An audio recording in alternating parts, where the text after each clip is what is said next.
मोठी बातमी थेट बीडमधून आहे, कारण बीडमधील सरपंच हत्या प्रकरणी घडामोडींना वेग आलाय। सरपंच संतोष देशमुख यांचे कुटुंबीय हे आता मुख्यमंत्री देवेंद्र फडणवीस यांची भेट घेणार असल्याचं कळतंय। संतोष देशमुख यांचं कुटुंब मुंबईकडे रवाना झालंय। आज रात्री 8 वाजता ते मुख्यमंत्री देवेंद्र फडणवीस यांची भेट घेतील। हत्या प्रकरणाचा तपास वेगवान पद्धतीत व्हावा, गतीने व्हावा, ही मागणी देशमुख कुटुंबीय करण्याची शक्यता सध्या तरी वर्तवली जाते आहे। एकंदरीत जर आपण पाहिलं तर आता या संपूर्ण प्रकरणामध्ये घडामोडींना वेग आला असल्याचं पाहायला मिळत आहे आणि त्या प्रकरणी कारवाई सुद्धा वेगात सुरू असल्याचं सांगितलं जात आहे।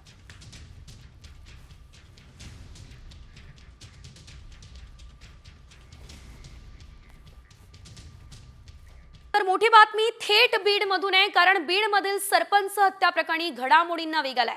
सरपंच संतोष देशमुख यांचे कुटुंबीय हे आता मुख्यमंत्री देवेंद्र फडणवीस यांची भेट घेणार असल्याचं कळतंय।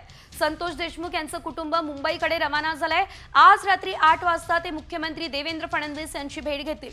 हत्या प्रकरणाचा तपास वेगवान पद्धतीत व्हावा, गतीने व्हावा, ही मागणी देशमुख कुटुंबीय करण्याची शक्यता सध्या तरी वर्तवली जाते आहे। एकंदरीत जर आपण पाहिलं तर आता या संपूर्ण प्रकरणामध्ये घडामोडींना वेग आला असल्याचं पाहायला मिळत आहे आणि त्या प्रकरणी कारवाई सुद्धा वेगात सुरू असल्याचं सांगितलं जात आहे।